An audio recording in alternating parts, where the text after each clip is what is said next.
என்னது சிரிப்பு வருது. முன்னாடி அத போட்டு போத்தா வாழ்க்கை போகும் பின்னாடி. என்ன என்ன இழந்தது அந்த அக்கா கடை புகையில இல்ல எவ்வளவு மீம்ஸ், எத்தனை மீம்ஸ் சேனல்ஸ் இருக்கு தெரியுமா? எத்தனை மீம்ஸ் இன்ஸ்டாகிராம்ஸ்ல ஐடிஸ் எல்லாம் இருக்கு தெரியுமா?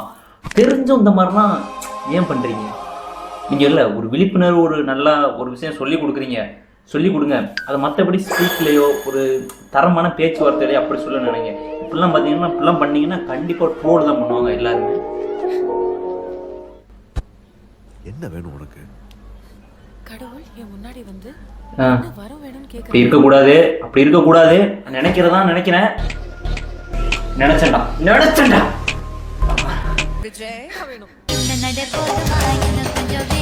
ஏன்டா ஏன்டா எதுக்குடா? இல்ல இப்படிலாம் பண்ணி உங்களுக்கு என்னடா கிடைக்குது? நான் கேட்கிறேன், இப்படிலாம் மீம்ஸ் போடுறீங்களே உங்களுக்கு இதனால என்ன அத்தியாயம் கிடைக்குது? ஃபேன்ஸுக்காண்டியா? இல்ல நீங்க ஃபேன்ஸுக்காண்டி தான் பண்றீங்கன்னு எனக்கு தெரியும். மிஞ்சி மிஞ்சி போனால் பணத்துக்காண்டி இல்லை, பணத்துக்காண்டிலாம் மீம்ஸ் போடுறதுக்கு மீம்ஸ் கிரியேட்டர்ஸ் ஒன்றும் கேவலமானவங்க இல்லை. இல்லை அப்படி பணத்துக்காண்டி போடுற மொக்க மீம்ஸ் கிரியேட்டர்ஸும் இருக்காங்க. ஆனால் நல்ல மீம்ஸை கிரியேட் பண்ணுறவங்க வந்துட்டு ஒரு ஆடியன்ஸ்காண்டி தான் பண்ணுவாங்க, அவ்வளோ ஃபேன்ஸ்காண்டி தான் பண்ணுறாங்க. அதுக்கு நீ இப்படியா?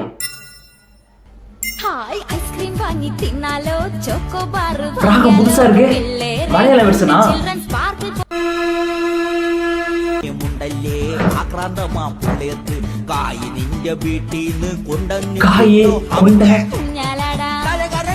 நான் கேட்க மாட்டேன்ப்பா, நான் கேட்க மாட்டேன். போதும் போதும்.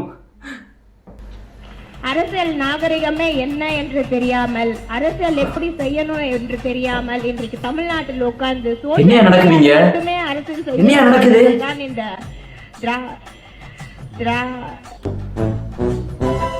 ஆனா இது புதுசா இருக்குங்க, இது புதுசா இருக்கு.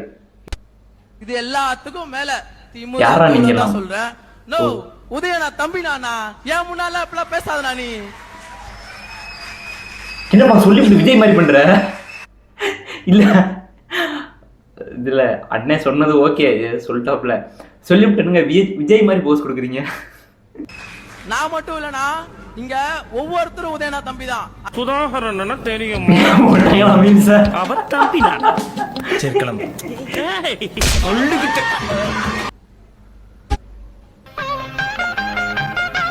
Wow, very beautiful game. யாருப்பா அந்த மாப்பிள்ளை, கொடுத்து வச்ச மாப்பிள்ளை? ஆனதாக நல்லா இருக்கணும்.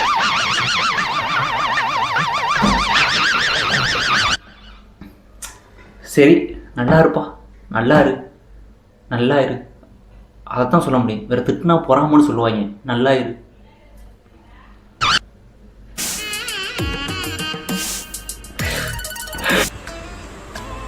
பாடு பாடு.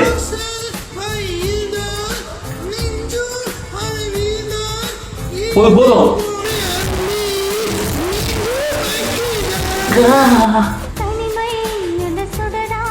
Wow wow, nice.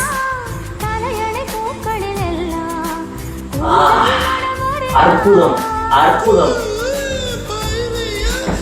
என்ன கூக்குவா?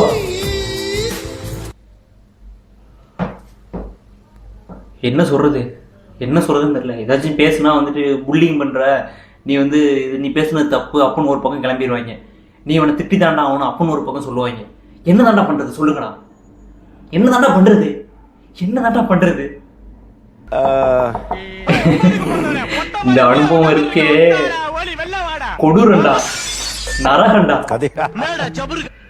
இந்த மாதிரி யாருக்காச்சும் நடந்திருக்கா? நடந்திருந்தா கண்டிப்பா கமெண்ட்ல சொல்லுங்க, மறக்காம. சரி ஓகே, இவ்வளவு நாள் கரண்ட் இஷ்யூ இல்லாம இருந்துட்டீங்களா, ஜாலியா? இஷ்யூ ஆகுதா? சரி பரவாயில்ல, ஒரு 6 மாசம் கேட்காதீங்க. என்ன கேட்காதீங்க? என் வீட்டுல கூட கரண்ட் எடுத்துக்கோங்கன்ற நானு கேள்வி கேட்டு மட்டும் உங்களுக்கு என்ன கரண்ட் வந்துடுவாங்க? கடுப்பாகுதே. அவர் மைக்கு முன்னாடி வச்சுட்டு ஏன் இல்ல, நாமளே ஆல்ரெடி டென்ஷன்ல இருந்துட்டு அவ்வளவு டென்ஷன்ல வந்து நைட் வந்து தூங்குவோம், தூக்கமே வரமாட்டுது, அப்படி இருந்து தூங்குறோம், அப்படி கரண்ட் கட் பண்றாங்க. சரி ஓகே, சரி ஏதோ கரண்ட் போயிடுச்சு விட்டுருங்க, அது ஒன்றும் பண்ண முடியாது.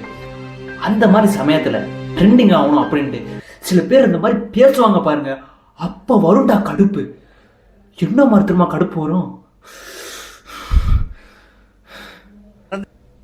அப்படின்னா கரண்ட் ஆன் ஆயிடுமா உங்க வீட்டுல? ஆவாது இல்ல, ஏன் கேக்குறீங்க? எப்படி முடிஞ்சா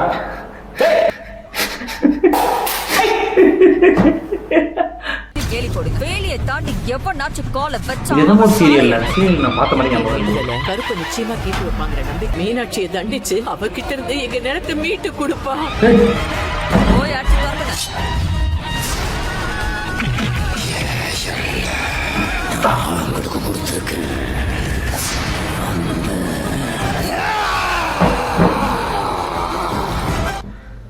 இல்ல எனக்கு புரியல, அது எப்படியா புதுசா ஒரு படம் வந்துட்டா மட்டும் அதை அப்படியே கட் பண்ணி எடுத்துக்கொண்டு சீரியல்ல திணிக்கிறீங்க?